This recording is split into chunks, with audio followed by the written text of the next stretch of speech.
دي مزيغن اسمة النخ دي اسمة النخ الزول خيفون دي نيت اللام جاج مزيغ النخ نخ برادس إلا كيدونا مكوثيك في يرتم مثل طلاسنا ماس تذكر خلايف تختي البريزيل مكوثيك السا يين واسا خطر كسوا تمقران شكون لا غور خيانو نبيا خطر سمن عبدو السمار ين اماس نشيان معيدان لو ريجيم ميليتار الجيريان الا يد نخسا نغطيضا حمادي السيول خف ميديلان جاج نتمازير الجزائر حمادي السيول خف ماني مش ندان حما نسمون تميزار نتمازغا تشيان الديمقراطيا ضنين نقلان نتميزار النخ ندانسي ولا ود خف ونزداي نقلان ينير الجزائر المروك تمت نوشيان خف لا بريزونس نون بعد القاء التحيه لكل من يستحق التحيه الشكر بطبيعه الحال موصول لجميع متابعات ومتابعي قناه يوغتن مريدي اليوم معنا احد كبار المعارضين من للنظام الجزائري اعلامي وصحفي السيد عبدو السمار مس عبدو Azul. Azul cousin. Ça va, vous allez bien? Ça va très bien, Yogurten. C'est un plaisir d'être ton invité. Merci pour ce que tu fais pour le Maghreb en général et pour la culture tamazight en particulier. Merci beaucoup. Ben, c'est un grand honneur de te recevoir ici, sincèrement. وهذا نهار كبير. Abdo, avant de continuer, est-ce que tu peux juste te présenter brièvement? Qui est Abdo Smar? Qu'est-ce que tu fais sur la toile? Comment tu as commencé à travailler dans ce domaine? Comment le militantisme a commencé dans ta vie, etc. Eh bien, Yogurten, difficile question finalement, parce qu'il s'est passé tellement de choses ces dernières années pour les résumer. Je ne sais pas si tu m'entends très bien. Je t'entends parfaitement. Très bien. Alors, moi, je ne dirais pas que je suis militant. Moi, je dirais que je suis journaliste engagé. Il y a une grosse différence entre militant et journaliste engagé. Nous, les journalistes, on ne doit pas être militants réellement. Le militantisme, c'est la subjectivité. Allô? Non, mais je t'écoute. Voilà, il y a une petite coupe. Le militantisme, c'est la subjectivité. C'est le jeu, c'est l'engagement personnel, c'est pas forcément l'objectivité, ni le respect des faits, ni l'analyse factuelle, purement factuelle, qui doit s'appliquer, dont doit faire preuve le journaliste. Donc moi je dirais qu'il y a un journalisme engagé. Le journalisme militant n'existe pas. Un journaliste ne peut pas être militant. Un journaliste peut être engagé. La différence entre l'engagement et le militantisme, c'est que l'engagement, tout en étant journaliste, c'est-à-dire dans l'objectivité, dans rapporter les faits, donner la parole à tout le monde, la description fidèle de l'actualité, telle qu'elle est, telle que se déroule sous nos yeux, on peut naturellement être sensible au combat humaniste, favorable aux défenses des droits de l'homme, aux libertés des peuples, au respect des droits de la femme, contre le racisme, la haine et l'intolérance. C'est ça l'engagement. Un journaliste engagé, c'est celui qui parle davantage de sujets qui sont relatifs à des combats menés par des populations ou des groupes sociaux opprimés par des régimes totalitaires ou par des lobbies affairistes, etc. Avec ma définition, alors j'ai commencé dans la presse algérienne classique, l'Ouatan, la Tribune, etc. Début des années 2000, à partir de 2006-2007. J'ai roulé ma bosse dans plusieurs quotidiens francophones algériens. J'ai été très frustré parce que j'ai vu que le journalisme classique algérien était figé, pas assez de reportages, pas assez d'investigations, pas assez d'enquêtes. Moi, je suis quelqu'un de très curieux et j'étais très assoiffé de liberté. Et je n'aimais pas les lignes éditoriales qu'on me l'imposait dans les journaux classiques, qui sont des journaux tenus essentiellement étouffés par le régime et contrôlés par le régime algérien. Et déjà à l'époque, on avait des problèmes de liberté d'expression. Mais je peux t'assurer qu'à l'époque, il y avait un peu de liberté d'expression par rapport à aujourd'hui. C'est-à-dire aujourd'hui, c'est le NTV ou c'est le NTV là, qui s'est dérivé en Algérie. Déjà à cette époque-là, où il y avait une certaine liberté de temps, il y avait beaucoup d'insatisfaction de ma part. Je voulais développer un journalisme interactif, un journalisme moderne, un journalisme engagé, un journalisme tourné vers faire bouger les lignes rouges, vers la révélation, casser les tabous, faire bouger les lignes, amener ma société à se poser des questions sur ses dysfonctionnements, sur ses certitudes. Ce n'était pas possible d'exercer ce journalisme-là dans les médias classiques. Je suis parti fonder mon propre site. Avant, j'étais à Algérie Focus, dont j'ai été le rédacteur en chef pendant plutôt pratiquement 4 à 5 ans. Il y a eu un différend avec les actionnaires de ce média à cause d'un positionnement sur un oligarque algérien qui s'appelait Saad Al-Brab, sur l'opérateur téléphonie mobile Chizi. On s'est séparés. Je suis parti fonder mon propre média, Algérie Part, qui était le seul média en Algérie qui a commencé sans publicité, qui est resté sans publicité. Et c'était pratiquement le seul média qui a publié en 3 ou 4 ans en termes d'enquête, de documents exclusifs, de révélations, de scoop, d'exclusivité, de sujets tabous, etc. Ce que peut-être des titres de la presse algérienne qui en 20 ans, 25 ans n'ont pas fait. Ce qui m'a valu beaucoup d'ennuis, des arrestations, de l'harcèlement, des menaces et ensuite une peine de prison. J'ai fait pratiquement pendant 15 jours de la prison ferme à Al-Harrach, bien avant le Hirak, parce que certains Algériens découvrent l'opposition maintenant. Avant, ils ne parlaient pas. Avant le Hirak, les gens ils avaient peur, ils étaient cachés derrière les jupons de leur maman. Les opposants de la 25e heure, je joue pas en semaine. Attends, désolé de t'interrompre, parce qu'il faut aussi que je gère nous avons un temps bien précis qu'il faut respecter, mais ou là une durée. Mais dernièrement, avant de rebondir sur ce que tu as dit, dernièrement, on a entendu dire qu'il y avait un bras de fer entre toi et l'État algérien, notamment cette affaire d'Interpol, et puis tu as pu réussir à trouver une solution. Finalement, l'Interpol, il a dit qu'il ne se permettrait pas de jouer le jeu avec l'État algérien pour poursuivre les opposants à l'étranger. Est-ce que tu peux nous expliquer ce qui s'est passé rapidement avant de passer... Rapidement, c'est une très bonne question, rapidement. Donc, moi, après avoir fait la prison en Algérie en octobre 2018, je suis sorti début novembre 2018. Ils voulaient me remettre en prison pour que je puisse plus jamais m'exprimer et les déranger. J'ai pu faire le pays et je me suis retrouvé en France. J'ai demandé le refuge politique parce que j'étais persécuté pour mes opinions, pour mes activités de journaliste.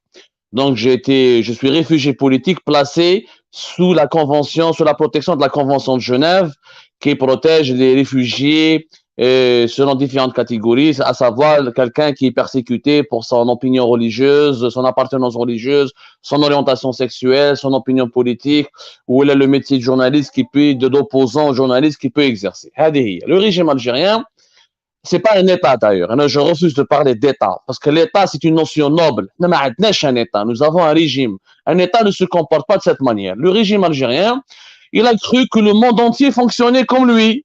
Il croyait que vraiment le monde entier est une déchara ou là une caserne. Parce que déchara pour nous, c'est quelque chose de noble. Pour reprendre le terme de caserna, il pensait qu'il peut envoyer n'importe quel dossier judiciaire et ça pouvait marcher. Étant donné que chez les réfugiés politiques en France, il ne voulait pas impliquer la justice française, parce qu'à la Bible, la justice française, qui est une justice indépendante et professionnelle, vont lui demander des preuves. Dans la vie, dans les pays civilisés, on ne peut pas accuser quelqu'un sans avoir des preuves. C'est ça la vie. Donc, on dit tu es un criminel. Mais on a la preuve, ils n'ont pas envoyé les dossiers à la justice algérienne, ils ont bombardé Interpol. Ils m'ont accusé de tout. Ils font des dossiers judiciaires bidons. Ils m'ont accusé de chantage, de blanchiment d'argent, d'atteinte à la sécurité. Ils m'ont fait passer pour Pablo Escobar. C'est-à-dire, moi, journaliste, c'est هو اللي سرق 1000 milliards. C'est normal. Quand ça, c'est tout à fait normal. Mais si on a un régime qui sait qu'il vaut absolument rien, il a peur de tout, il a peur. Exactement. Voilà, exactement. Mais ce qui m'a frappé le plus, c'est que grâce à Dieu, il y a les instances internationales comme l'Interpol par exemple, a compris qu'il ne peut pas jouer ce genre de Bien jeu sûr. Et poursuivre les Bien sûr. Interpol a un code de fonctionnement interne, Yortan. Pour qu'Interpol enregistre une notice rouge, c'est-à-dire qu'elle classe quelqu'un au sein de sa base de données comme étant une personne recherchée parce qu'il a commis des crimes, il faut un dossier judiciaire béton. Il faut qu'il y ait des preuves que ce monsieur est impliqué dans des réseaux, etc. ou là il a fait l'objet d'une enquête sérieuse. Moi, je suis journaliste. Qu'est-ce que j'ai fait, mais à part écrire des articles et publier des vidéos et des enquêtes avec des documents? Je n'ai absolument rien fait. Donc, le code Interpol, ils ont dit à ce régime de voyous, ah non, mais écoutez, la noblesse. C'est-à-dire que nous ne sommes pas une organisation qui cherche des criminels. On ne se mêle pas de politique, des affaires religieuses, des affaires... Je suis journaliste, je suis réfugié. Je vis... Oui. Je partage totalement ton opinion et c'est bien que... Non mais attends, pour rire, pour démontrer l'absurdité de la situation, j'ai un mandat d'arrêt, parce que j'ai des dizaines de mandats d'arrêt, des dizaines, je crois Pablo Escobar. Le FBI n'a pas donné autant de mandats d'arrêt contre Ben Laden que le régime algérien contre Abdou Sammar. Déroulé un mandat d'arrêt, soi-disant, j'ai délivré des informations à des agents étrangers. Voilà, les agents étrangers. Moi, je suis algérien, j'ai vécu en Algérie, ولد المتيجة ولد ولاد شبل أنا كنت نضرب الكارانتيطا في بوفاريك et je نشرب زيت الزيتون في أيت ورتيلان le pays de mes parents. Je les agents étrangers هادو. Moi, je suis réfugié. J'écris sur Algérie parce qu'il y a un média algérien, j'écris avec mon nom, j'apparais avec mon nom.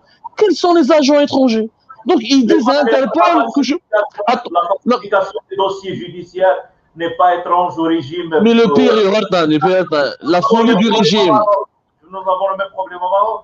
Ouais, la folie du régime algérien, c'est qu'il écrit à Interpol, qui est une organisation étrangère, pour me dénoncer quelqu'un, soi-disant, il travaille à un agent étranger. How Interpol, c'est une organisation de l'État algérien. C'est une organisation internationale. C'est du n'importe quoi. C'est des gens qui ont perdu la tête. De toute façon, ils finiront dans les poubelles de l'histoire. Une fois le grand poète communiste turc, quand il était en prison, un représentant du ministre de la Justice turc est passé le voir dans les années 20-30. C'est vous le poète Nazim Hikmet. Qu'est-ce qu'il lui a répondu, Nazim Hikmet?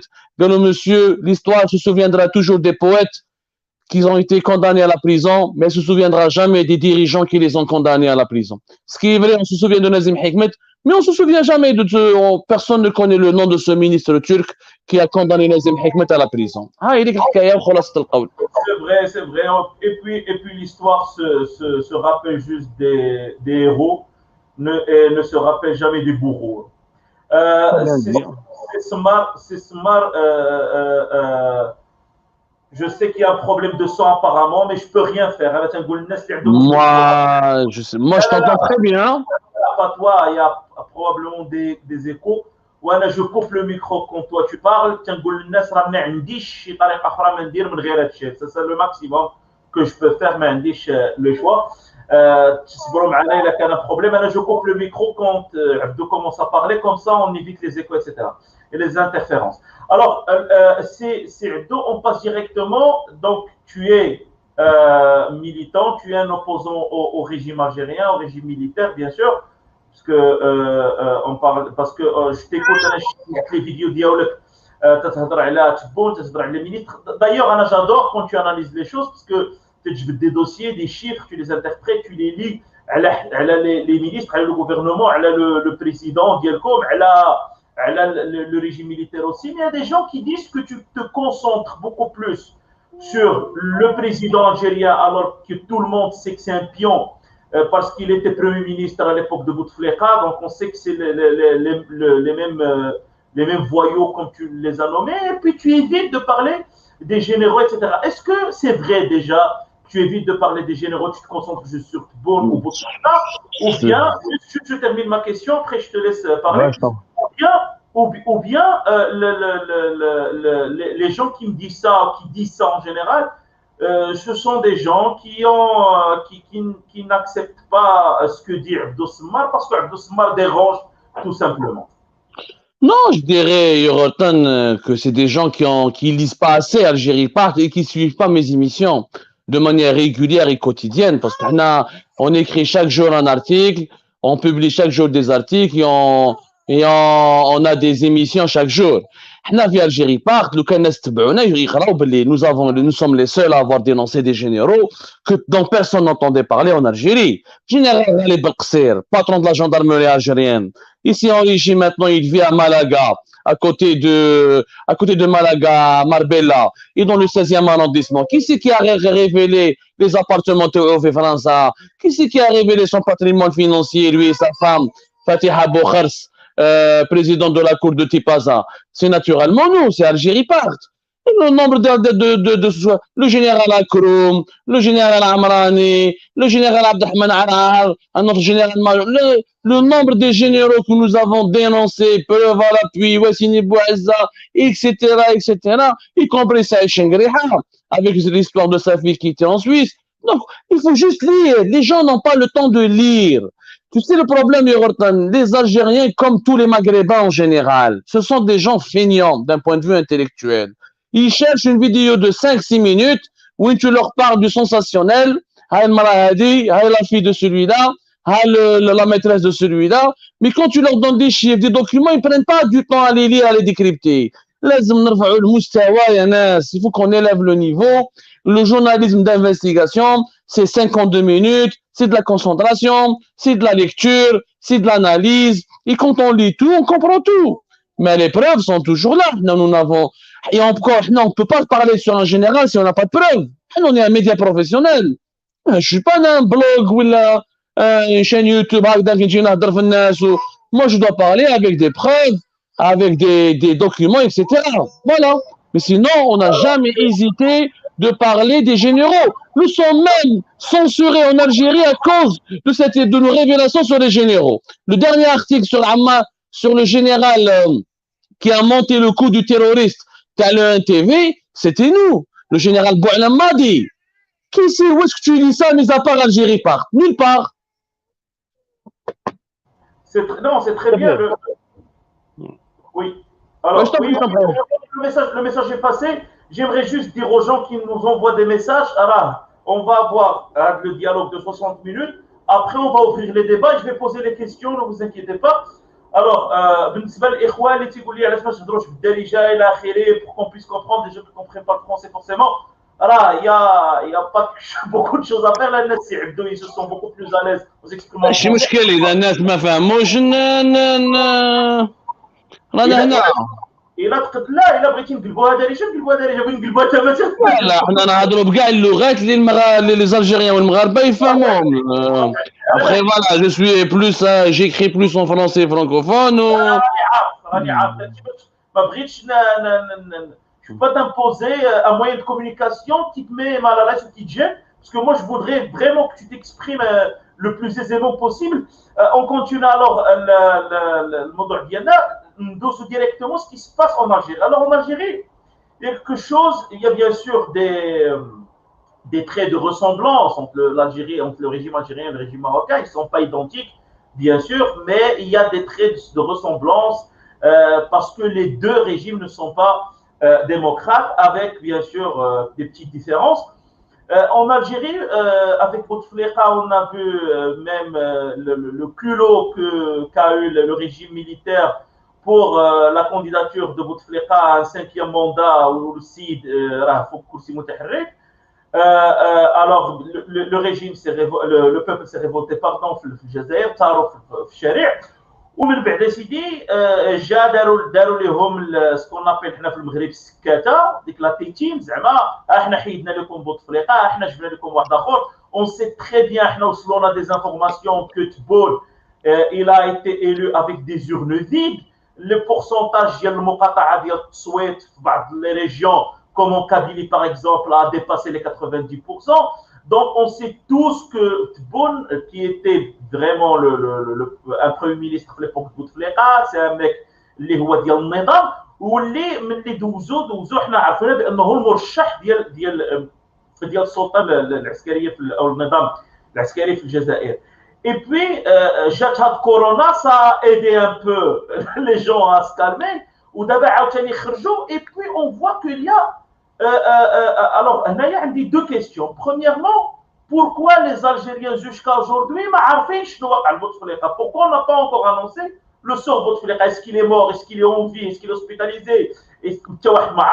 Deuxièmement, pourquoi Tebboune, lors de son discours, dans son dernier discours, اشنو تيقول لنا؟ تيقول لك اودي تيعاود غادي نحلوا البرلمان نديروا الانتخابات نحلوا الباب للشباب كوم سي سيتي لي ريفونديكاسيون دو بوبل. البوبل ما هضر لا على شباب ولا على شباب، لو بوبل تيقول له يتنحاو كاع. Alors il est en train de jouer des cartes, ces dernières cartes. Il y a même le neveu de l'ex-président algérien Yamin Zerwan, اللي قال لك بوتفليقه il a déjà déposé sa démission signée chez Chingriha. Ils attendent juste le moment opportun de la présenter, surtout qu'ils ont peur. Ils sont en train d'anticiper ce qui pourrait arriver au moment de la commémoration du printemps berbère en avril. Alors, qu'est-ce que tu peux nous dire sur tout ça, Sisma? C'est une bonne question qui mériterait un temps de concentration. D'abord, la comparaison entre le régime algérien et le régime marocain est intéressante. Il faut comprendre que deux régimes sont totalement différents. Le régime marocain, il a une caractéristique. Au Maroc, vous avez un seul centre de décision. Le roi, Makhzen. Il n'y a pas de clan. Le régime marocain, il n'y a pas de clan. Il y a un roi et les autres sont au service du roi. Si le roi décide, les autres se taisent. Alors, si le roi il est bon, le pays sera bon. Si le roi il est mauvais, le pays sera mauvais. C'est ce que nous avons connu à l'époque de Hassan II. Hassan II, quand il était brutal, il respectait pas les droits de l'homme, il respectait pas certaines minorités, comme les Tamazirs et les gens du Rif. Il y avait beaucoup de problèmes à l'époque de Hassan II. Son fils, il est différent de lui, le Maroc d'aujourd'hui, il est différent de lui. Désolé de te couper, les Mazirs ne sont pas une minorité, nous sommes tout le peuple. Voilà, très bien dit. C'est une remarque assez judicieuse. Je parlais de minorité selon son point de vue à lui, selon le point de vue du régime à l'époque. Donc, son fils est différent, avec des défauts. C'est pas le Maroc n'est pas la monarchie, n'est pas l'Angleterre. Ce n'est pas une monarchie constitutionnelle libre, c'est pas un modèle de démocratie. Mais il a ses problèmes, il a ses qualités. Le seul différent, c'est que le Maroc, il n'y a pas de clan. Ça, c'est très important de comprendre. Il y a quelques lobbies au sein de l'armée marocaine. Vous avez un peu les islamistes. Vous avez un peu une société civile du côté de la gauche et du côté des travailleurs. Mais ça reste des petits lobbies. Il n'y a pas de clan qui peut disputer le pouvoir ou il a dérangé les décisions du roi. Quand vous avez un seul centre de décision, donc vous dialoguez, ou là vous attaquez, ou là vous militez contre le roi, vous réglez vos problèmes. Là en Algérie, c'est un pouvoir qui est multidimensionnel. Il a plusieurs centres de décision. Le pouvoir algérien est devenu, fait plusieurs clans. Dès la mort de Boumediene, dès la fin des années 70. Le clan des anciens de l'armée française, le clan des officiers de l'Est ou du Moyen-Orient, même le clan des services secrets, le clan de l'état-major, même plus le clan Bouteflika, le clan Toufir, le clan des oligarques et le clan des services ou le clan de Gaïd Salah, etc., etc. Le régime algérien, depuis la mort de Boumediene, a sombré dans le clanisme. Il s'est maintenu grâce au clanisme.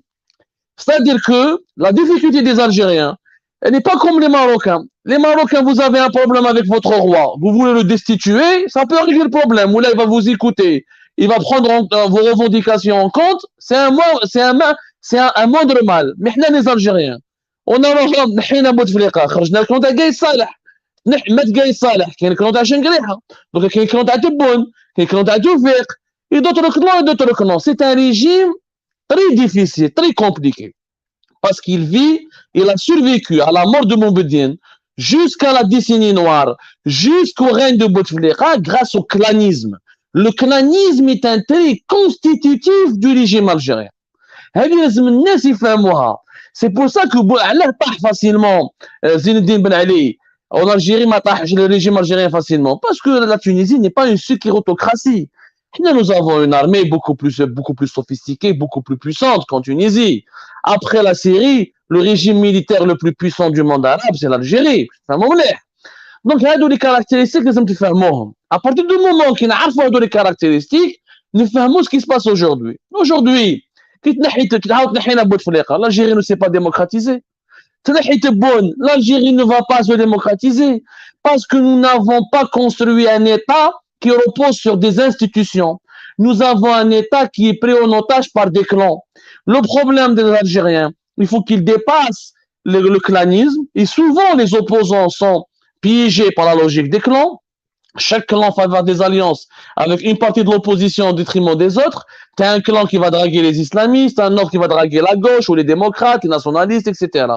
Donc le clanisme du régime se répercute sur le fonctionnement de la société algérienne. Il l'empêche d'émerger, il l'empêche de devenir mature, il l'empêche de construire un projet national. How le problème de l'Algérie une fois qu'on va dépasser la maladie du clanisme, ce jour-là. Donc la différence, elle est notable. Ça ne veut pas dire que l'Algérie est meilleure que le Maroc ou que le Maroc est meilleur que l'Algérie. C'est juste différent. C'est vraiment totalement différent. Il faut prendre en considération cette différence pour comprendre l'histoire des luttes démocratiques dans les deux pays respectifs. Donc, pour répondre à ta question, le problème n'est pas dans les personnes.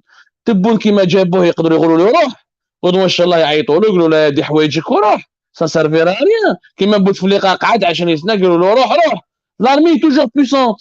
Mais en bas, il nous faut avoir la capacité de construire un projet national pour avoir une opposition sérieuse dans l'objectif de faire une véritable transition politique et démocratique.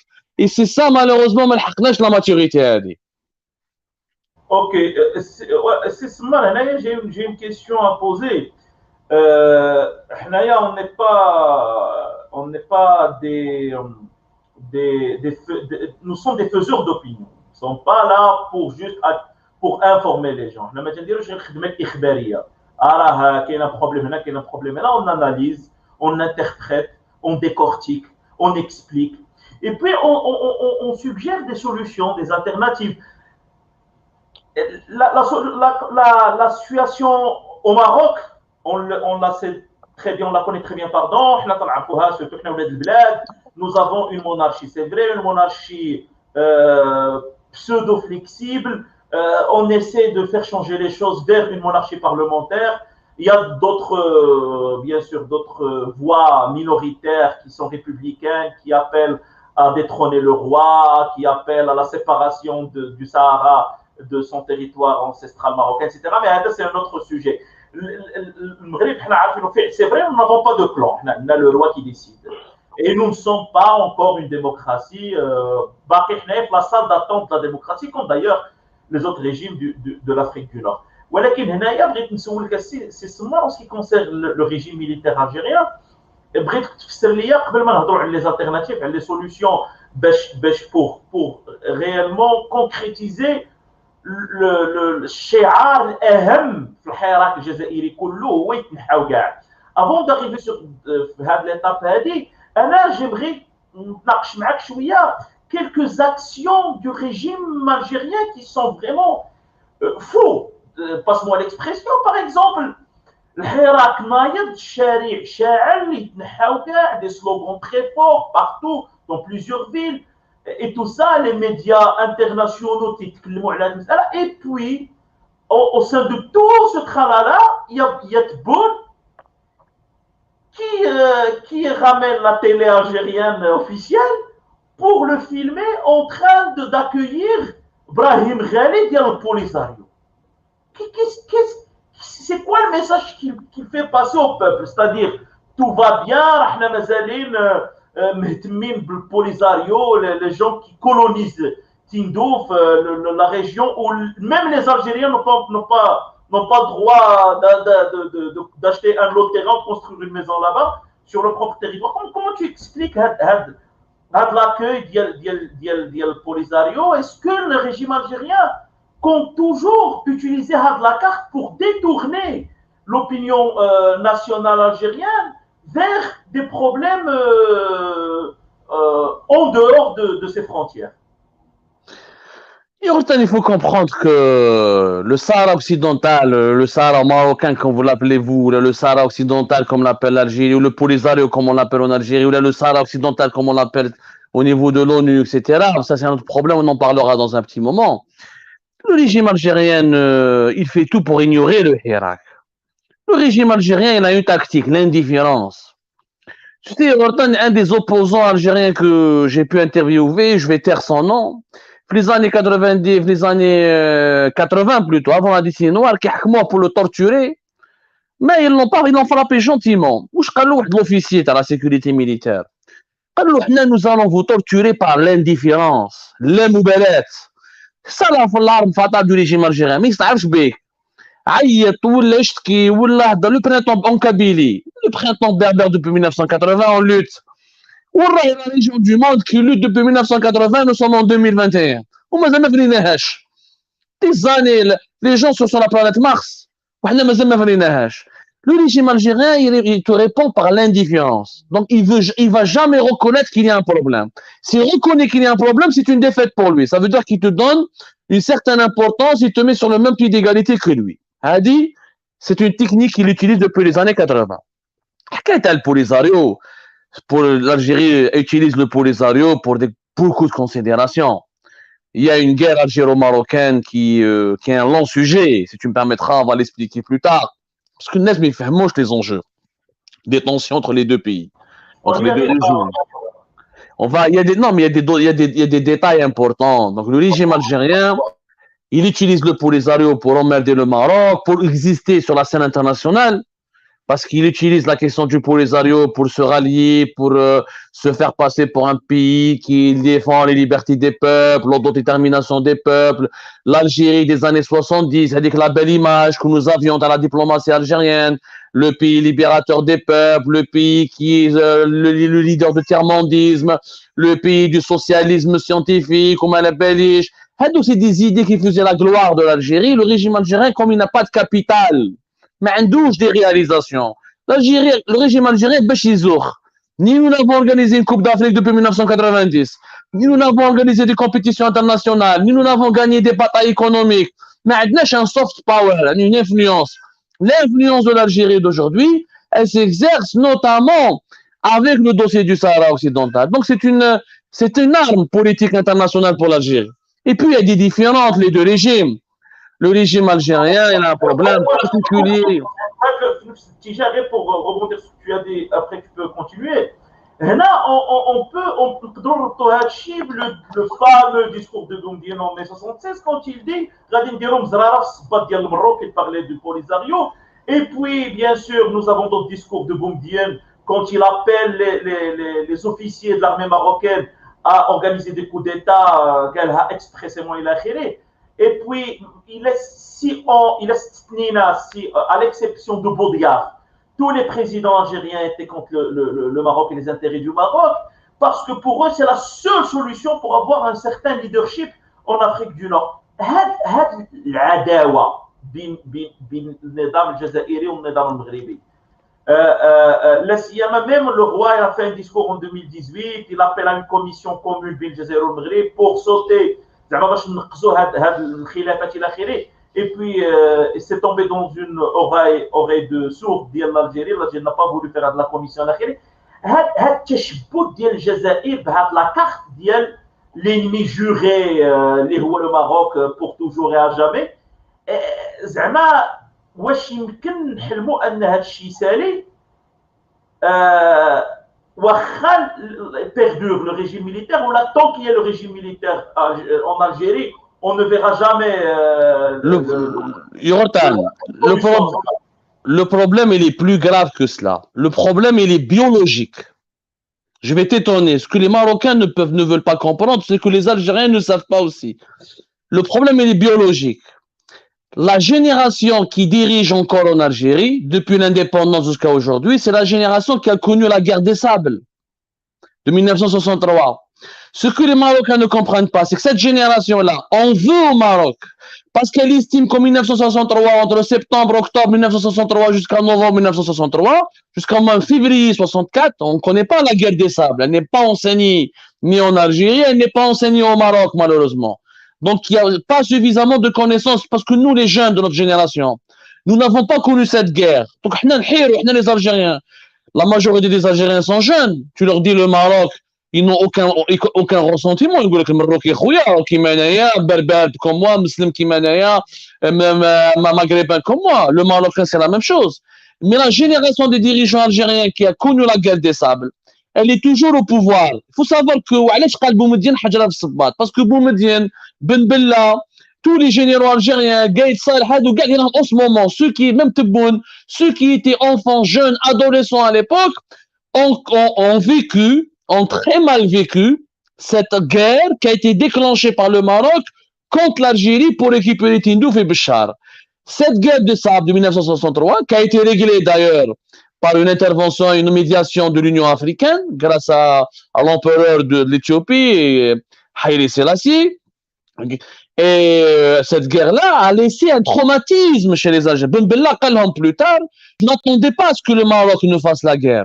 Les dirigeants du FLN de l'époque, ils ont sous-estimé Hassan II. Ils ne pensaient pas que Hassan II allait lui envoyer une armée. D'ailleurs, il n'y a même pas un travail historique sérieux sur cette guerre. Mais la Benesh, on sait chacun sa version. Mais les jeunes, on n'a pas un héritage sérieux. هادو اللي عاشوا لا guerre des sables قاعدوا في البوفار en Algérie. نتوما عندكم حسن II مات.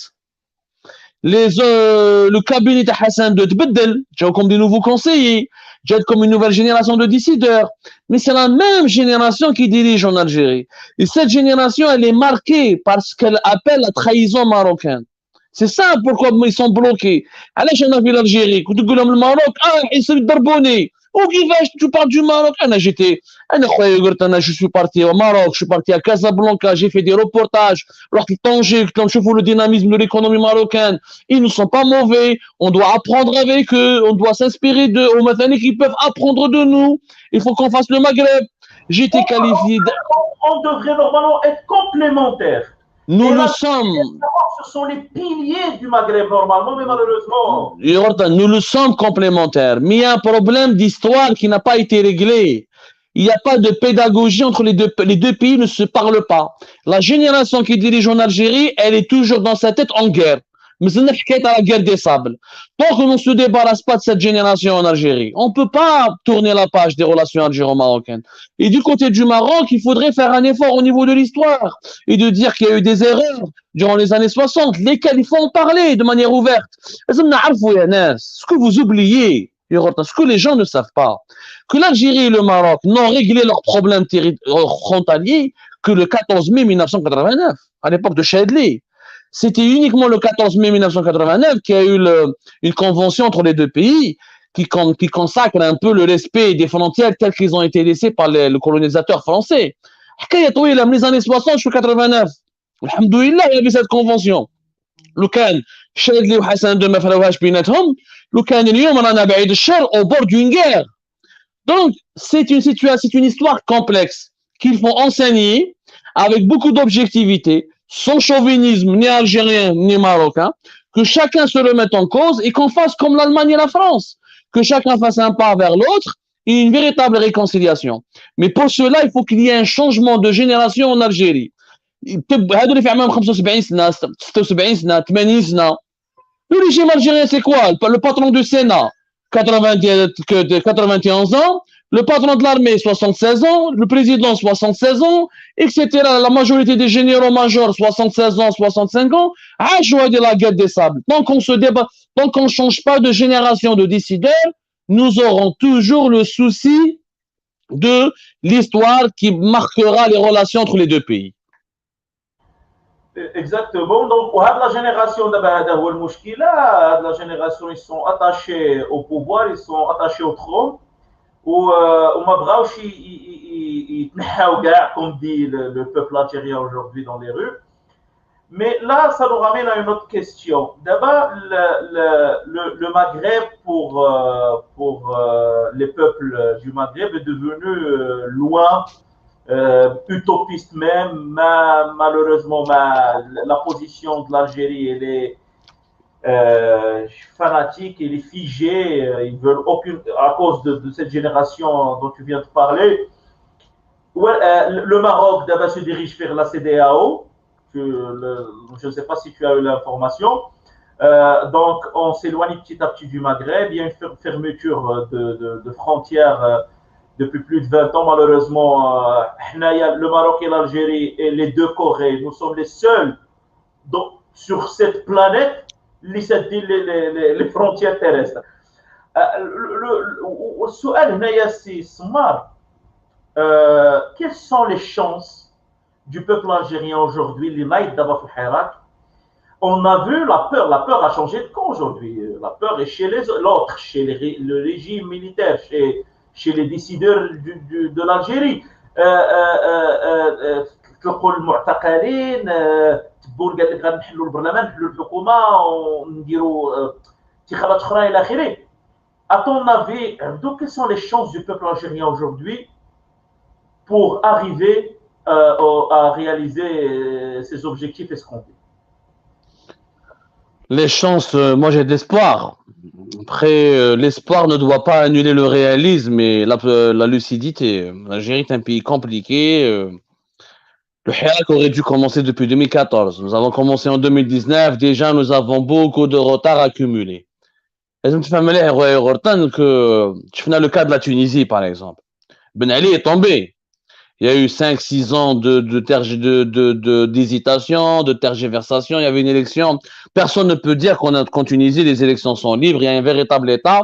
Il y a les institutions les plus démocratiques de la région sont en Tunisie, on est bien d'accord.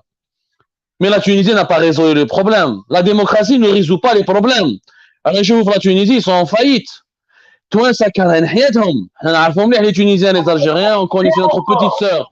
Pire encore, après 10 ans, 11 ans, après la révolution du jasmin en Tunisie, il y a eu des manifestants qui ont ici les mêmes slogans que l'époque de Ben Ali.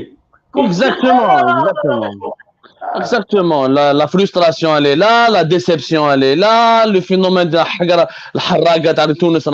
la Tunisie est un pays très compliqué, endetté, en faillite pratiquement, il a du mal à rembourser ses dettes.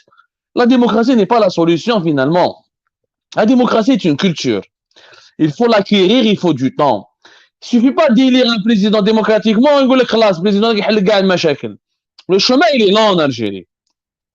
Si le chemin a été lent en Tunisie, l'Algérie. Le chemin, il est lent parce que nous avons une institution militaire solide, une institution militaire qui est en train de... qui sera difficile, avec laquelle il sera difficile de faire des compromis. Il faudra faire des compromis, mais difficilement, pour qu'ils acceptent. Il faudra des négociations directes. Le problème du Hirak aussi, c'est qu'il n'a pas de leadership. C'est un bon mouvement, mais c'est pas un mouvement assez politisé. Il n'y a pas une nouvelle élite politique qui se dégage à travers l'Algérie. Il y a des soucis de part et d'autre, yani, honnêtement. Le chemin, il est lent. Le chemin, il est très, très lent en Algérie. Le chemin est très, très lent. Ce chemin, pour le parcourir, il nous faudra des années. L'Algérie ne va pas. La nouvelle Algérie a besoin de 3, 4, voire 5 ans pour faire une deuxième république. Donc, il y a des réalistes. Le réalisme, nous devons passer par une fondation d'une nouvelle élite politique, l'écriture d'un projet national, renégociation du pacte national avec l'armée, trouver les leaders nécessaires pour convaincre l'armée de signer ce pacte et commencer aussi à sauver le pays économiquement. L'Algérie fait 1 million de bébés par an. On fait plus de bébés que la Tunisie et le Maroc réunis. Plus d'1 million de bébés, nous avons une croissance économique hyper importante. Alors, on a quand même pratiquement dans les 15, on est 45 millions d'habitants. Dans 3-4 ans, on sera 50 millions d'habitants. C'est énorme. Donc, les défis économiques et financiers vont retarder un peu la transition démocratique. Qui m'a fait Tunis? Si la Tunisie était un pays développé économiquement, la démocratie aurait été beaucoup plus célébrée. C'est-à-dire les démocraties, on n'a pas باش ناكل, ما عندناش باش نخلص الكرا, ما عندناش باش نشري طوموبيل, ما عندناش باش ندير دار. واش ندير بها démocratie?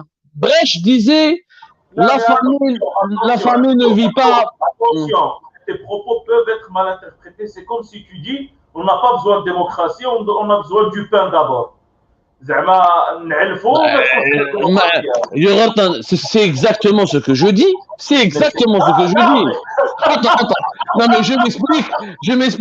Atteigne une démocratie pauvre. Atteigne un pays démocratique pauvre. Quand il y a une seule exception, c'est l'Inde. Mais encore l'Inde est un peu démocratique. Mais réellement, le racisme, la culture des cartes, les problèmes lesquels sont dans la corruption, un fonctionnement démocratique. Atteignez un pays démocratique qui est pauvre. Il n'existe pas. Oui, mais les Émirats Arabes Unis, ou la Brunei, ou là, les gens sont super riches, mais c'est une vie de merde. Ah oui, je suis d'accord avec toi. La richesse ne fait pas la démocratie. Mais la démocratie, pour qu'elle puisse prospérer, elle a besoin de la richesse économique. On n'a qu'un exemple.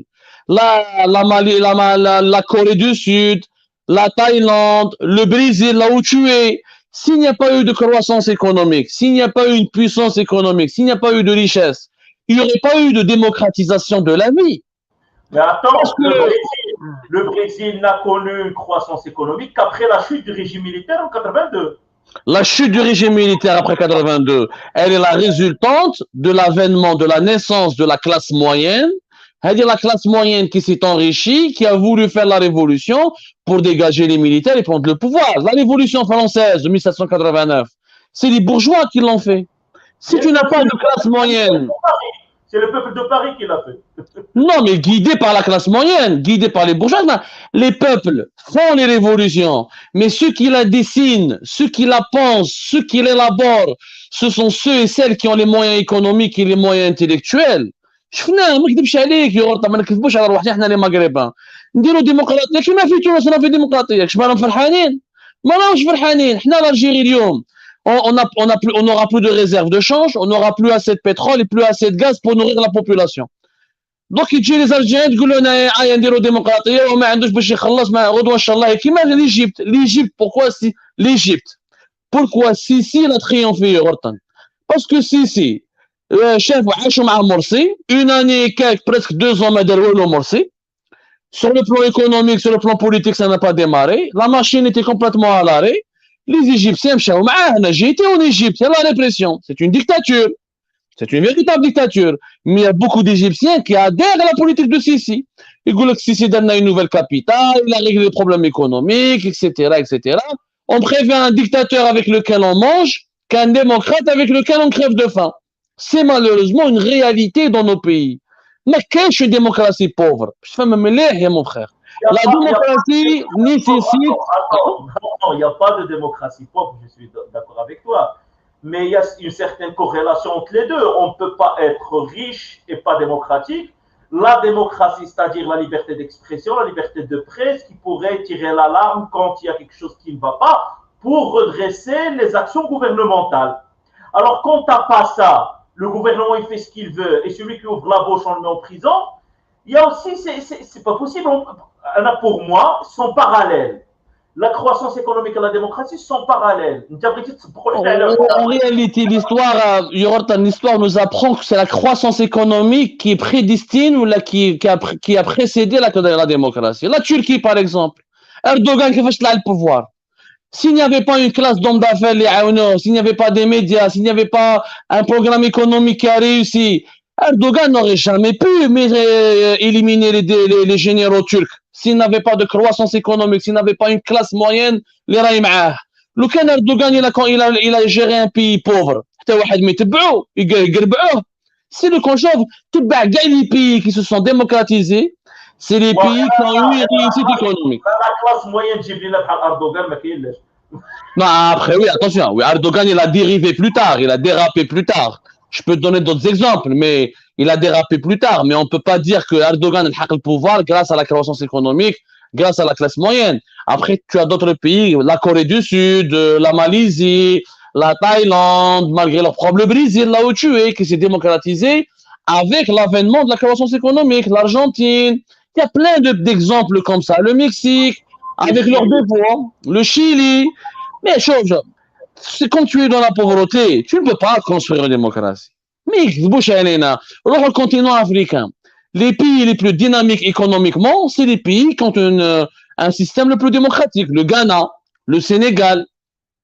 Tu vois les pays pauvres, l'Afrique centrale, ou le Burundi, c'est des pays pauvres, ils n'ont pas de dynamisme économique, c'est pas de la dictature. C'est lié, c'est lié. En Algérie, malheureusement, avec les 200 milliards de dollars qu'on avait avant, si on avait fait les réformes politiques et économiques nécessaires, on aurait pu gérer une transition économique, une transition démocratique. Une transition démocratique, la misère, tu ne peux pas la gérer. Je finis en 91, donne en Algérie la transition démocratique. Donne les élections. Je connais le bah. Démocrate, les islamistes. Les islamistes. Parce que les islamistes ont reflété la colère populaire. La colère populaire. Mais il y avait la pauvreté sur le fellah. Les gens étaient pauvres. Quand les gens sont pauvres, ils vont pas voter pour un démocrate qui leur promet plus de droits. Ils vont voter pour celui qui va leur donner du pain. Non, mais le problème en Algérie, qu'en 91, ils sont passés aux élections, au niveau constitutionnel. Elle dit qu'il y a la démocratie, il y a les normes démocratiques de la Constitution. Après, celui qui gagne les élections, peu m'importe. Le problème, c'est qu'au niveau constitutionnel, les normes démocratiques n'ont pas été bien scellées. Et après, les islamistes, ils diront légalement. Mais passons ce point vers le prochain point qui est très important. Moi, peut-être que je suis un peu romantique, peut-être que je suis un peu fantaisiste, mais je crois toujours que le Maghreb, c'est notre option stratégique pour le Maroc, pour l'Algérie, pour les autres pays du Maghreb. Nous avons, avant de développer un peu ce point, j'aimerais avoir ton avis sur deux témoignages de deux représentants des courants islamistes en Tunisie, à savoir le Ghannouchi, et en Algérie, à savoir Mqri, qui ont dit que maintenant il est temps de construire un Maghreb sans le Maroc. D'abord, qu'est-ce que tu penses de ça? Deuxièmement, est-ce que c'est possible d'imaginer un Maghreb sans le Maroc? Oh, ça me rappelle la fameuse théorie on peut faire l'Afrique du Nord sans l'Égypte. Naturellement, c'est comme si on va dire on va faire l'Europe sans l'Espagne ou sans l'Italie. Ça, c'est des discours populistes. C'est des discours totalement populistes. Totalement populistes qui n'ont ni queue ni tête. Ouais, les dirigeants ne représentent qu'eux-mêmes. Oui, moi je crois au Maghreb. Mais je pense qu'il faut le repenser. Je pense que le Maghreb tel qu'il a été pensé au début a été une erreur. D'abord, la première des erreurs, c'est le Maghreb arabe. L'arabité dominante a été une erreur. Le Maghreb n'est pas arabe, il ne l'est même pas d'ailleurs. Il ne faut pas le grand Maghreb. Il faut intégrer toute la dimension multiculturelle. Je dirais même, est-ce que le Maghreb doit rester uniquement entre les pays maghrébins ou ne pas intégrer des pays comme le Niger, comme le Mali, etc., avec lesquels nous avons beaucoup de partage socio-culturel. Le fait qu'on a limité le Maghreb à la Tunisie, l'Algérie, le Maroc, la Libye, la Mauritanie a été une erreur pour moi stratégique. Il faut repenser complètement ce que c'est que le Maghreb. Est-ce qu'il ne faut pas parler maintenant de l'Afrique du Nord tout court, jusqu'à l'Égypte? Le Maghreb est une construction politique. Réellement, si on applique les règles de l'histoire, il y a davantage une Afrique du Nord qu'un Maghreb. Il y a même un espace géographique qui regrouperait même le Mali, le Niger, jusqu'au Burkina Faso. Il faut repenser totalement le Maghreb. Je dirais qu'il faut le repenser totalement. Tel qu'il est dessiné n'a aucun sens. Maintenant, les extrémistes, les collègues, le Maroc, il a normalisé ses relations avec Israël, il ne faut pas lui en parler, etc., etc. Donc, pourquoi Mal a continué à parler? Pourquoi parler avec les Émirats ou l'Arabie Saoudite? Il faut remplir les relations diplomatiques. Mais il faut remplir avec le coup, avec tous les pays qui traitent directement ou indirectement avec Israël. Ça, c'est une autre hypocrisie. Il faut qu'on se pose la question. Moi, les Marocains sont souverains. Je ne veux pas dicter mes choix sur le Maroc. Je ne suis pas là pour les juger. Mais je dis que le Maroc a été tellement rejeté, tellement dans un bras de fer avec son voisin algérien, que l'Algérie, le Maroc, c'est les Algériens qui ont poussé le Maroc à aller dans les bras d'Israël. Parce qu'on n'a jamais pu faire le Maghreb. Donc, il s'est senti obligé d'aller vers Israël. Et voilà, quoi. Ce qui a été fait, il a été fait. Maintenant, est-ce qu'il faut même le débat qu'il faut poser? Quel pays aujourd'hui peut se permettre de ne pas reconnaître Israël? Je veux dire, un pays qui a 400 têtes nucléaires, qui a une économie de start-up, etc. Nous devrions nous poser beaucoup de questions, en fait. Nous sommes confrontés à des questions existentielles. Le Maghreb ne doit pas se faire sans le Maroc, mais le Maghreb lui-même doit se refaire autrement. Il doit se refaire autrement, mais totalement autrement. Je donne l'exemple de la CEDEAO qui marche. En Afrique, la CEDEAO, elle marche. La liberté de la circulation des personnes, la circulation des marchandises, la monnaie commune, le franc CFA, malgré des problèmes. Il y a un taux de croissance économique important, il y a une démocratisation qui avance. Oui, mais un franc CFA qui est imprimé en France aussi. Qui ne le sera plus. Là, ils ont conclu un accord. Normalement, à partir de l'année prochaine, oui, ils ont conclu un accord pour le changer avec une autre monnaie. D'ailleurs, sur le plan purement économique, c'était pas réellement un problème, c'était même un avantage. Qu'il y a beaucoup de populisme, et que la Banque de France permettait aux Français CFA de garantir une certaine stabilité. Mais bon, ça c'est un autre débat. Les débats techniques, mais la CEDEAO, ça existe. Mais à part des dérapages في المالي ou في Côte d'Ivoire مع Ouattara ou le مشكل ça في Côte d'Ivoire, beaucoup de pays de l'Afrique de l'Ouest sont en train de connaître une démocratie, une stabilité. Sénégal, Ghana, le Burkina Faso et tant bien que mal, il essaie de retrouver sa stabilité. Le Niger, il a fait des élections démocratiques, il essaie de s'adapter, tant bien que mal. Là, on devrait se poser la question, les pays, est-ce qu'on ne devrait pas aller vers une Afrique du Nord unie, quoi? Je peux juste aller un peu plus vite, parce qu'il nous reste 5 minutes pour clôturer les sujets sont très importants, Yoratan. Malheureusement, c'est un sujet très important. Non, le Maghreb doit se faire avec le Maroc, l'Algérie, tout le monde. Mais je pense que le Maghreb doit cesser on doit cesser de l'appeler le Maghreb. Maghreb de quoi? Moi, je pense qu'on devrait l'appeler Tamizra, on devrait l'appeler une autre type d'organisation. Moi, je dirais pour calmer tout le monde, pour que tout le monde soit satisfait, que ce soit les arabophones, les amazirophones, les chrétiens, les musulmans. Là, nous sommes des Nord-Africains. Il faut que l'Afrique du Nord existe, de l'Égypte jusqu'au Maroc. Ça, on sera un marché commun fort, on sera vraiment un avenir. Les 100 millions égyptiens et quelques, les 45 millions d'Algériens, les 34, 33 millions de Marocains, c'est ça à peu près 40 millions. 38, 37, 38. Voilà, etc. Les 11 millions de Tunisiens. Selon le recensement d'une khzana, je ne sais pas. Voilà, peut-être qu'il y en a plus. Donc voilà, là, je pense qu'il faut aller vraiment vers l'Afrique du Nord.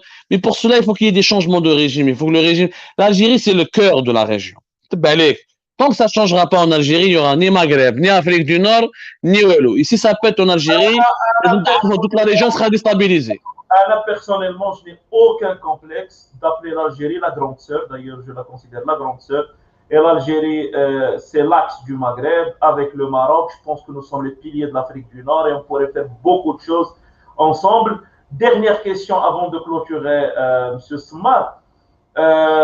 Est-ce qu'un rapprochement entre l'Algérie et le Maroc est toujours possible avec ce problème du Sahara? Tu sais que pour nous, les Marocains, la quasi-majorité, la majorité écrasante du peuple marocain considère le Sahara une conviction, une raison de vivre. On ne peut pas laisser, on est prêt à mourir, à nous ouvrir les veines sur les sables de notre Sahara. On ne peut pas le perdre. C'est quelque chose pour nous qui est, comment dirais-je, vital. Le Sahara est marocain, il le restera jusqu'à toujours. En plus, pour nous, les militants du mouvement Amazigh, plutôt mourir que de laisser une république arabe sahraoui fictive d'occuper les terres sahraouies et de donner au régime militaire algérien l'accès à l'Atlantique, etc. On connaît l'histoire. Mais abstraction faite de ce problème, est-ce qu'il y a une manière pour que le régime algérien détourne ce problème? Parce qu'il y a des problèmes avec tous les pays frontaliers, par exemple entre les États-Unis et le Mexique, l'immigration clandestine, les drogues, les armes, etc. Mais pourtant, les frontières terrestres sont ouvertes et il y a un dialogue entre le gouvernement américain et le gouvernement mexicain. Et il y a de par le monde, dans le concert des États, il y a toujours des exemples comme ça qu'on pourrait citer. La dernière question, M. Smaré, j'aimerais que tu sois un peu bref là-dessus pour terminer. Est-ce qu'un rapprochement est toujours possible pour que le Maroc et l'Algérie يجلسوا à table ويفريوا les affaires بيناتهم وينفسوا هاد les peuples اللي مضعوقين تلقاو ولد خالته هنا وولد عمو هنا كيتلاقاو في بين السعيديه وماروك لو بوين فرونتالي تما في الجزائر وتيتشيروا هكا كوم سي اون ايتي des extraterrestres. Et juste, je voudrais ouvrir une parenthèse, juste pour rectifier le tir. Moi, je te laisse la liberté de t'exprimer comme tu veux. J'ai juste le devoir, en tant que Marocain, de rectifier le tir sur quelques expressions que tu as utilisées. Négatif, on s'est jeté dans les bras d'Israël. Pour nous, on a rectifié une erreur. Pour nous, le peuple israélien est un peuple ami. Et on n'a aucun problème avec eux, d'autant plus que nous avons 1 million d'Israéliens, c'est-à-dire le 1/6 de la population israélienne est d'origine marocaine, donc on ne s'est pas jeté. Même si il y avait une normalisation parfaite avec l'Algérie, un rapprochement avec Israël est toujours, et sera toujours d'actualité, parce que pour nous, c'est quelque chose de bénéfique pour les intérêts nationaux, plutôt que nuisible. Alors, on ferme cette parenthèse, on revient. شنو خصنا باش نجلسوا على طابل حنا ولي الجيريان les deux régimes باش ينفسوا هاد les peuples اللي ضعقوا. Là, je te répondrai brièvement. Tant que le régime algérien est en place, ils ne vont jamais s'asseoir autour d'une table. L'Algérie continuera toujours à rester comme ça, elle va toujours causer des problèmes régionaux. Ça ne va jamais se régler. Donc nous avons des dirigeants اللي مازال عايشين في وقت la guerre des sables, ومازال عايشين في وقت la guerre froide, ومازال عايشين في وقت la deuxième guerre mondiale. ما تقدرش تحل المشكل هذا يا يغرطن. Il faut comprendre, leur disque dur il est rayé. Le jour où ma génération à moi accédera au pouvoir, ce jour-là, on va se mettre autour d'une table, on va négocier, parler franchement, voilà ce qu'on peut régler, voilà ce qu'on va ramener les problèmes, ah, j'ai dérangé, là, j'ai dérangé. Ils ne cherchent pas des solutions, ils cherchent des problèmes. La guerre froide dure jusqu'au bout des temps pour qu'ils puissent se maintenir au pouvoir. يا عمرهم 70 سنة 80 سنة. واش يجيك من واحد عمره 70 سنة 80 سنة ولا 90 سنة. Mais il peut pas comprendre le monde d'aujourd'hui. Les frontières. Dans un monde où il n'y avait que des frontières, que des casernes. Dans une caserne. Il ne peut pas comprendre la globalité, la globalisation et la mondialisation. Ce n'est pas possible. Tant qu'il n'y a pas de changement en Algérie, jamais il y aura de Maghreb ni d'Afrique du Nord. Et j'irai plus loin. Et j'avertis les gens qui sont en train de se montrer passifs et même compréhensif ولا complice مع le régime algérien. هذا الرجيم راح يدي قسام المنطقة في مشاكل كبار. L'Algérie ce n'est pas la Libye. L'Algérie c'est 45 millions, c'est des frontières avec le Niger, le Sahel, le Mali, la Mauritanie. لو كان تطرطق في الجزائر راح لا ريجون كاع تروح. والله ما يسلكها غير ربي سبحانه. Il va y avoir des gros problèmes au niveau de l'insécurité, au niveau de la misère sociale, au niveau de chômage, au niveau des réseaux criminels, au niveau des problèmes migratoires. Le même sens, le ministère des Affaires étrangères américain, il a mis une liste des zones qui sont déconseillées aux Américains, aux voyageurs américains, et l'Algérie figure comme une région les Américains parce que c'est pas sûr, etc. L'avenir sera plus sombre. Et vous devriez diffuser mon message. Les gens ne me prennent pas assez au sérieux. Quand ça arrivera, vous ne pouvez pas dire qu'on vous l'a pas dit. Un régime qui a du mal à nourrir une population de 45 millions d'habitants, qui doit gérer des milliers de kilomètres de frontières. Le Sahel, il est entre les mains des groupes armés, les Daesh, les Al-Qaïda au Maghreb. Demain, quand la population sera désespérée, s'il n'y a pas de changement démocratique en Algérie, s'il n'y a pas un changement vers le meilleur, s'il n'y a pas un changement vers un système plus humain, plus juste, plus égalitaire, productif des richesses, qui prend en charge les besoins de son peuple, au lieu de piller les richesses nationales pour aller se soigner à l'étranger et profiter du confort de l'étranger au détriment de la misère, alors que son peuple crève de misère, ce régime est un problème régional. Toute la région, la Libye où sera, l'Algérie sera 6 fois ou 10 fois pire que la Libye. C'est pour ça que nous, les Algériens, nous allons nous sacrifier.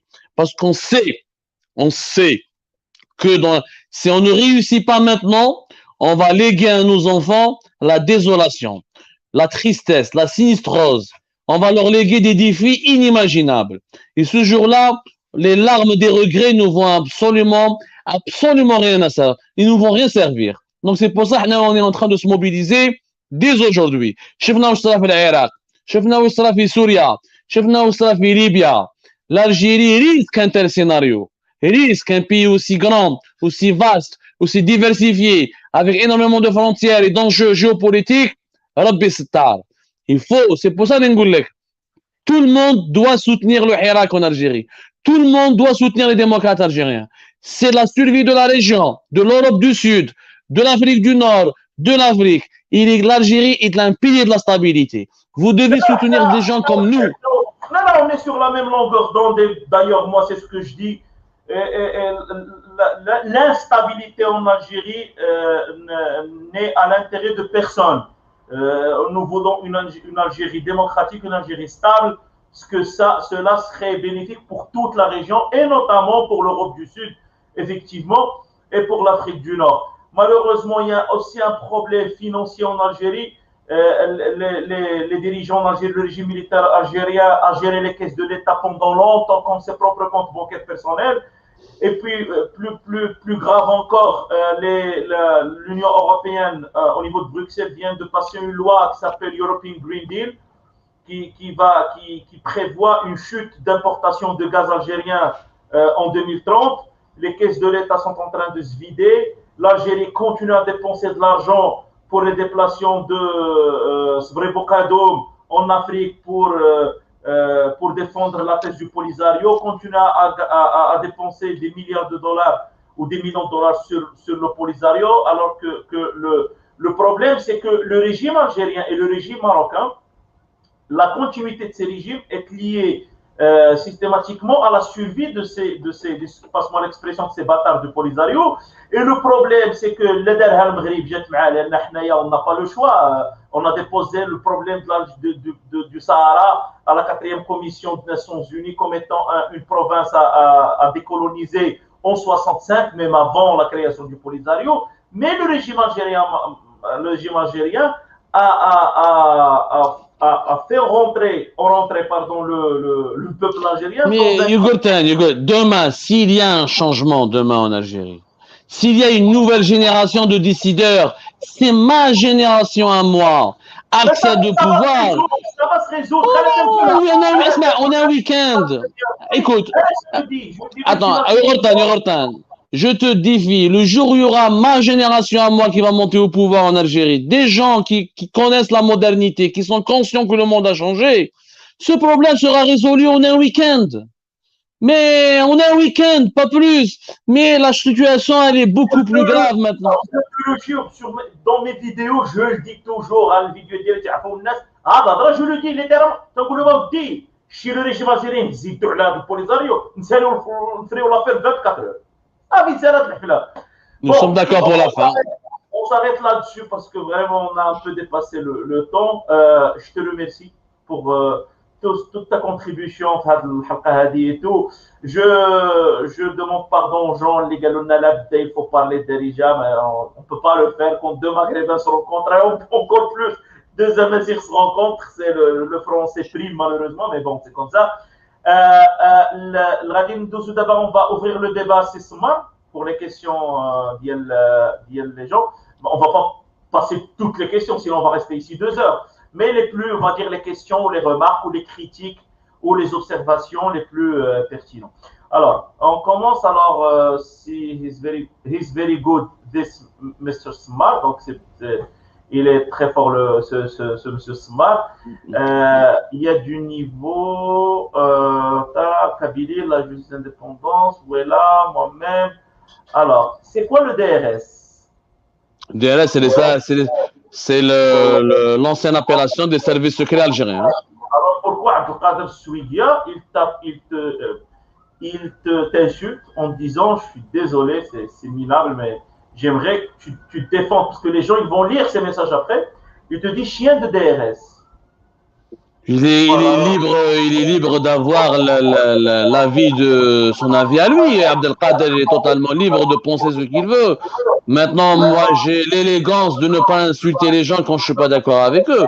Je vous rappelle, j'ai été arrêté par le DRS en août 2018. J'étais traîné à la caserne Antar où j'étais menacé, etc. J'ai passé la nuit là-bas avant d'être relâché. Donc, l'une des victimes du système DRS se trouve devant vous. Donc, je ne peux pas être le chien serviteur d'un système que j'ai dénoncé. Et je vous renvoie à mes chroniques, à mes articles depuis l'Algérie, où j'écrivais contre le système DRS, contre le système tout faire, contre la nécessaire fin de la sécuritocratie et le passage à un autre type d'organisation des services secrets algériens. Mes écrits témoignent de mes opinions et témoignent de ma ligne éditoriale, de ma ligne intellectuelle qui n'a pas changé d'un iota. Après, je ne peux pas répondre aux insultes par l'insulte. Ce serait de se rabaisser, naturellement. Plutôt, moi, j'ai choisi le pire. Comme ça, les gens, parce qu'il y a beaucoup de gens, la majorité a très bien accueilli l'initiative de t'inviter, etc. Ils te connaissent. D'ailleurs, il faut que tu saches que Algérie Part est connue au Maroc. Et il y a beaucoup de youtubeurs marocains qui font un petit montage de tes vidéos, surtout quand tu parles du Maroc, ils les postent sur leur propre chaîne, et ton visage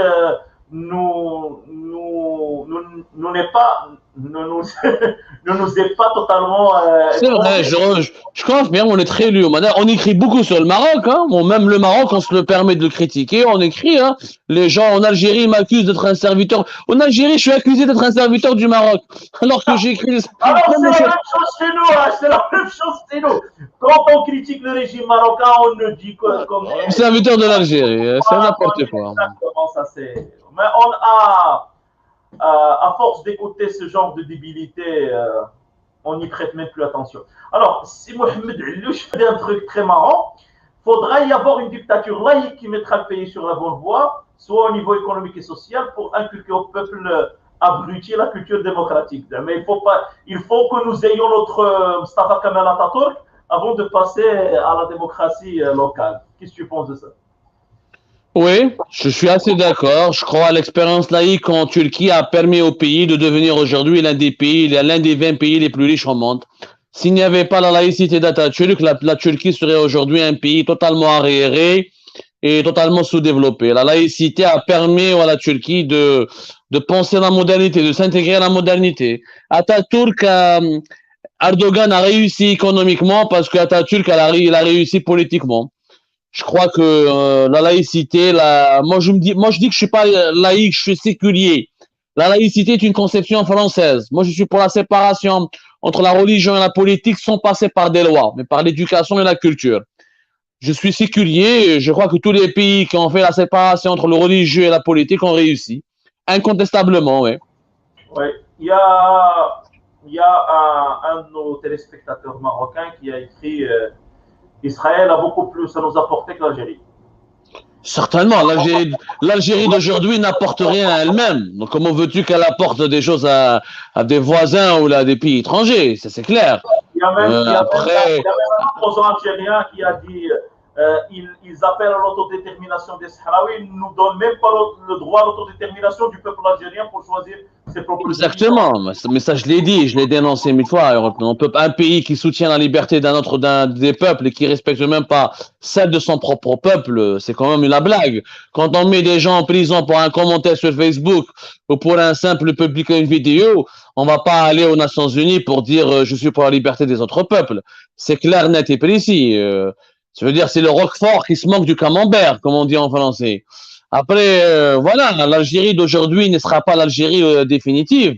Elle ne sera pas l'Algérie de toujours. L'Algérie, à un moment donné de son histoire, a été grandiose. Et le Maroc le sait. Et les Marocains le savent que l'Algérie de demain sera meilleure, tôt ou tard, même si elle doit changer dans la douleur.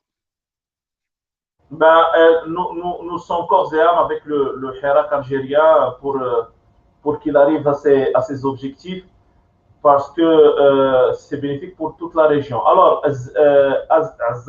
Azawad, le terme Maghreb est déjà un complexe pour les Algériens. On ne va pas attendre l'Algérie à ce qu'elle change, et le Marocain n'accepte pas les frontières coloniales. Ce sont avec quelles frontières ils proposent alors il faudrait qu'ils nous le disent. De toute façon, heureusement, les différends frontaliers entre les deux pays ont été réglés. Officiellement, il y a un accord de 1989, tout est réglé. Il n'y a plus de problème de frontière entre les deux pays. Et le problème du Sahara occidental, Sahara occidental, c'est pas un territoire algérien.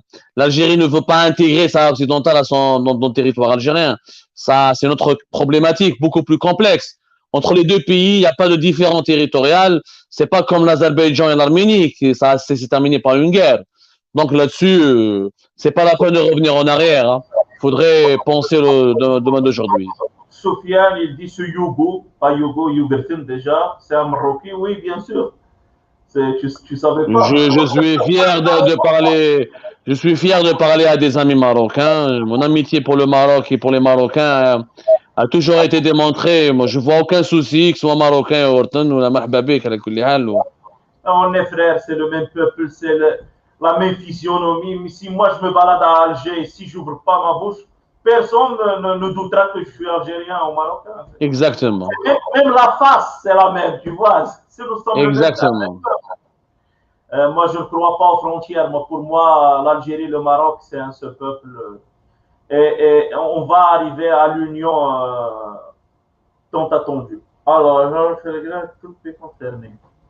Alors, alors, oui, ça c'est bien. Alors, il dit le Sahara doit se régler avec tous les pays concernés. Moi, je vais juste dire un truc, après je te passe la parole. Les pays concernés pour moi, c'est le Maroc. Pour moi, le Sahara, il est marocain. Et bien sûr, ce qu'il faut faire, c'est que l'Algérie doit accepter de s'asseoir à table et de régler le problème.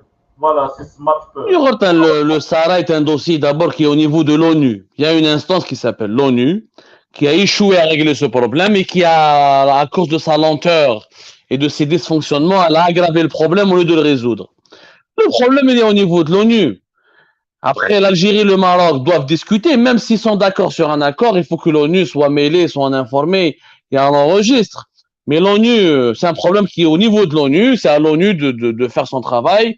Et même s'il y a un problème entre le régime algérien et marocain, il faut qu'elle fasse l'intermédiaire et voilà, il faut que l'ONU joue un rôle.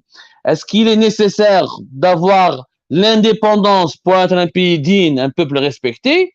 On a vu que la Nouvelle-Calédonie, elle a voté non pour l'indépendance. Elle veut rester elle veut rester encore un territoire français avec une autonomie élargie. Donc, il y a beaucoup d'exemples comme ça. Non, on ne peut pas comparer la Calédonie avec la Calédonie. Non, mais il y a un débat, je veux dire. Colonisé par la France, comme oui, le mais problème après, avec l'Angleterre. Oui, mais c'est un débat, Yorton, il y a un débat. Mais ça, c'est l'ONU qui doit faire ce débat-là, écouter les arguments des uns et des autres et régler le problème. Je veux dire, c'est pas la Mauritanie qui a ses problèmes ou l'Algérie. Notre priorité aujourd'hui, moi, je suis un Algérien égoïste. Moi, mon souci, c'est mon pays, c'est mon peuple. Le jour où je serai un exemple de démocratie, le jour où je serai un pays qui va satisfaire ses problèmes, qui va régler ses propres problèmes, qui sera à la hauteur, je penserai aux autres. Quand on crevait dans les années 90 contre le terrorisme, les gens étaient contre nous. Les gens nous voyaient mourir dans l'indifférence. Les gens nous ont laissé tomber, ils nous ont imposé des boycotts. Ils nous ont traités comme des parias. Donc, mais l'universalisme des luttes ou l'universalisme des droits, moi, on ne vient pas me l'enseigner. C'est absolument la même chose quand on parle de la cause palestinienne. Ce qui nous importe le plus, c'est le Maroc, c'est notre pays, c'est notre peuple. Chacun pour soi. Et le Mossad et tout ça. Alors,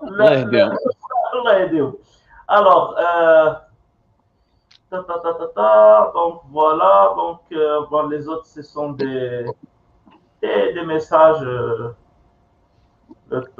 alors voilà, tout ça, le reste ce sont des messages neutres, on va dire, et moi j'évite de faire passer les messages neutres.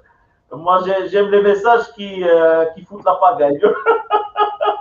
Libre à toi, mon ami, hein. Libre à toi. Alors, depuis que la France a quitté l'Algérie, c'est la... Voilà, alors, bon, si tu veux. Alors, depuis que la France a quitté l'Algérie, c'est la même. Ils ont détruit tout ce qui leur a été donné. Est-ce que tu penses non, que je suis pas d'accord, je suis pas d'accord. Franchement, l'Algérie, le bilan de l'Algérie indépendante n'est pas mauvais, hein. Nous sommes l'un des pays les plus alphabétisés du continent africain. On a reculé l'analphabétisme, on a reculé la pauvreté, on a fait un indice de développement humain assez important. On est devenu le 4e pays le plus riche d'Afrique, on est le 4e PIB d'Afrique. On a construit des choses. Non, je suis pas d'accord. Il y a eu une génération d'Algériens qui ont étudié, qui ont été instruits. Après l'indépendance, le peuple algérien était des indigènes abandonnés à l'ignorance et au racisme et à l'apartheid du système colonial. Non, non. L'Algérie indépendante a été une belle idée, malgré des défauts, malgré des erreurs de parcours, malgré pas mal de dysfonctionnements, malgré des problématiques qu'on n'a pas su gérer. Mais le bilan de l'indépendance n'est pas mauvais, n'est pas forcément mauvais, n'est pas du tout. Non, au contraire. L'indépendance de l'Algérie a été l'une des plus belles leçons de l'histoire, qui est d'ailleurs enseignée partout à travers le monde, et on continuera à être fidèle au serment de ceux et celles qui se sont sacrifiés pour notre pays. Alors ici, il y a un message qui dit la même chose pour la Yougoslavie, la destruction est la solution. Est-ce que Est-ce que tu partages cette opinion qu'il faut détruire toute la structure de l'État pour renaître de ses cendres? La Yougoslavie n'a pas été détruite, elle a été divisée. C'est pas la même chose. Il y a eu plusieurs États. Il y a eu la Croatie, la Serbie, le Kosovo plus tard, la Slovaquie, non pas la Slovénie, etc. C'est un autre exemple. Alors, moi, c'est ma crainte. Moi, je le dis, je l'ai dit en Algérie, attention à la division, attention, il y a un grand pays. Le Soudan était un grand pays, ça a été divisé. Les Algériens ont une conception sacrée de l'unité nationale, mais elle est uniquement conceptuelle. Dans la réalité, on ne fait rien pour préserver cette unité nationale. La preuve, les populations du Sud ou de l'Algérie profonde, c'est des populations totalement clochardisées et ils souffrent. Donc, attention, j'ai peur de ça. Après l'Algérie, c'est pas la Yougoslavie. La Yougoslavie, il y avait une diversité linguistique, culturelle, très religieuse entre les Serbes et les Croates étaient vraiment différents, les Bosniaques étaient musulmans, les Slovènes ont réfléchi de cette manière. Après la mort de Tito, qui était le leader de la Yougoslavie, après elle a du mal à lui survivre. L'Algérie, non, c'est un autre exemple. Nous ne sommes pas à l'abri. Nous ne sommes pas à l'abri. Quand tu es un grand pays, tu es un grand pays, où tu deviens développé, une puissance, ou là tu meurs. Ou là tu meurs et tu disparais. Tu n'as pas de choix. Oui, tu as raison. Monsieur Mohamed Tegoul, France, Mazat, Stade Mjazer,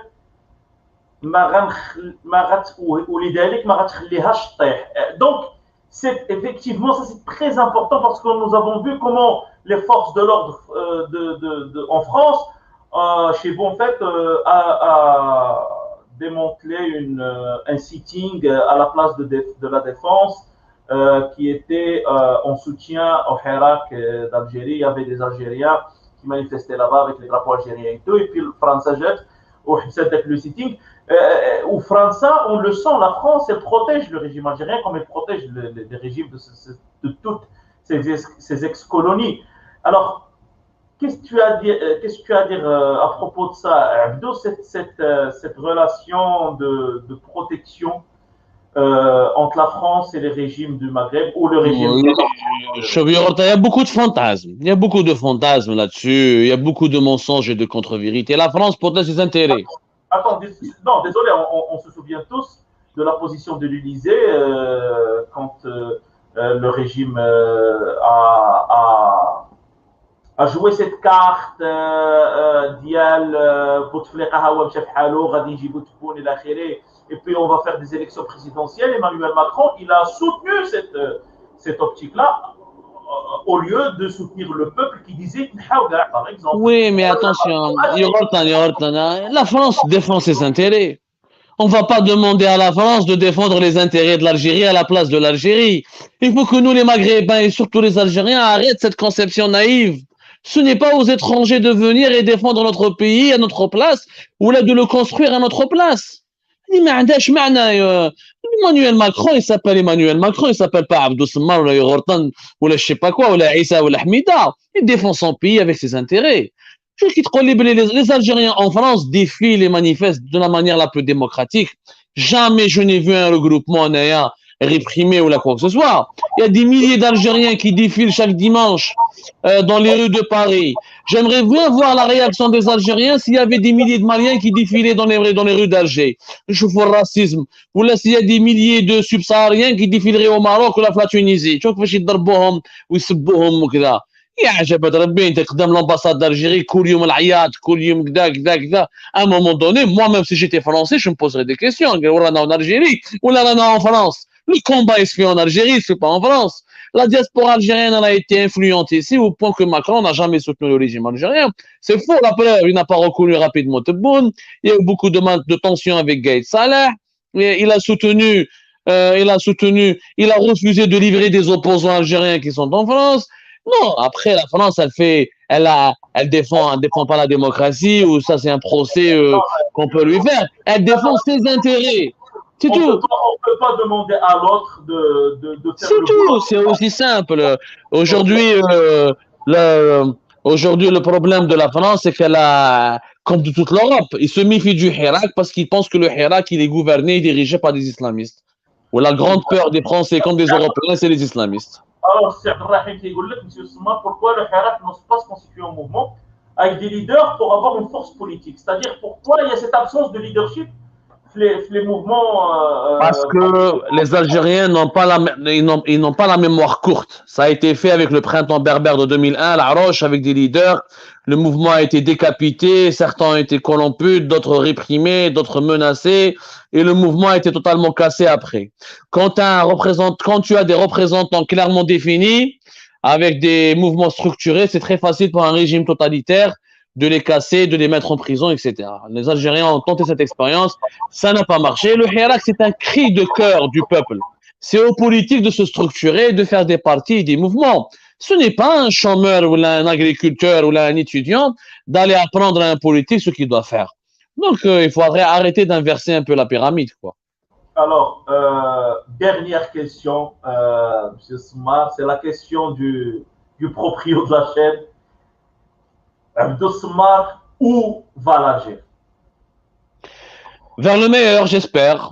Vers le meilleur. Mon combat, chaque jour, je me lève le matin pour écrire et faire des émissions et tout ça pour que notre pays puisse aller vers le meilleur.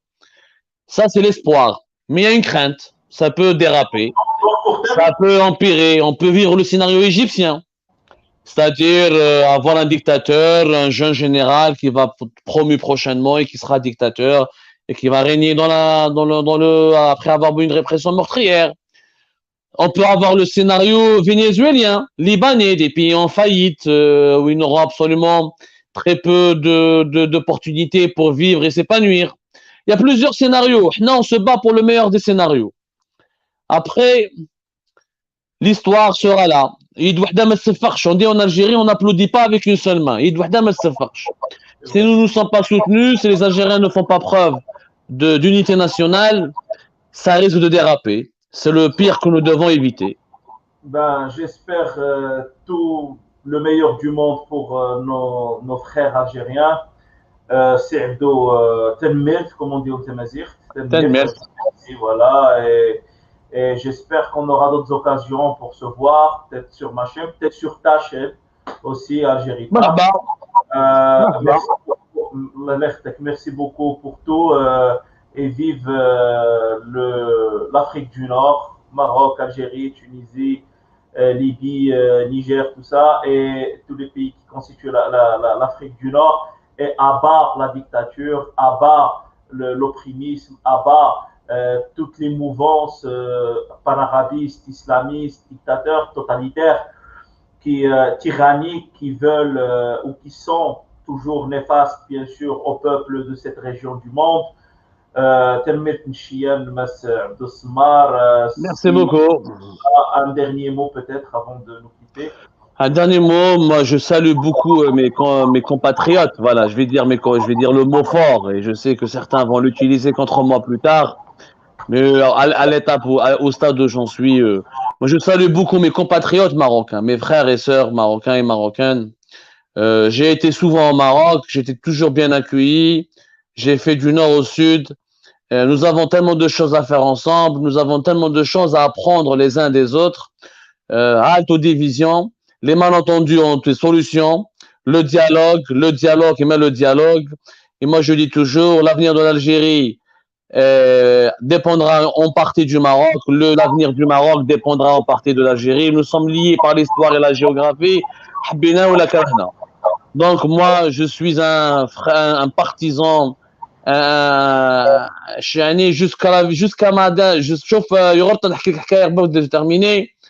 pleuré les larmes de mon corps quand j'ai été à Porcy du côté algérien, à la frontière algéro-marocaine.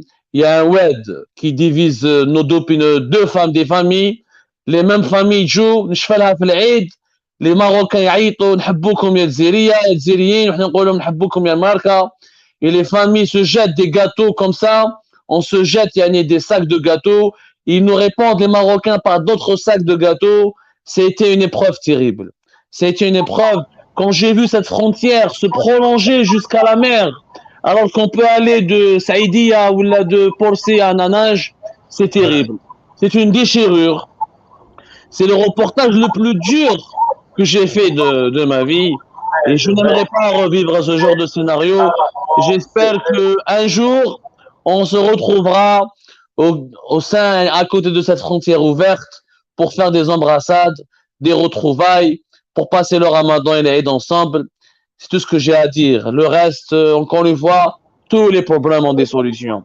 Que chacun fasse preuve. On va se voir en dehors du Ramadan, comme ça. Inch'Allah. Moi, j'ai dit le Ramadan comme je peux dire le Nouvel An berbère, hein, comme je peux dire. Tu m'as compris. Je n'ai pas. Tu m'as totalement compris. Hein. Non, mais bien sûr, moi je voulais juste rigoler un peu avec toi. Merci beaucoup, Abdosmar Tanmirt Azul. Azul. Bon. Merci. تمت نوشيا اختزينو تمت كوميديا تقام حماد دوسبات الغردات تبدت يوجد المريدي السا إلا يدنخ مس عبدو سمار un Algérien, l'opposant algérien. Il nous a honoré de sa présence. Je suis désolé si j'étais un peu lourd, il a khéré. Les gens qui me disent tu nous as censuré, j'ai censuré personne, mais j'étais obligé de choisir des commentaires bien précis parce qu'il y avait comment dirais-je, la contrainte du temps.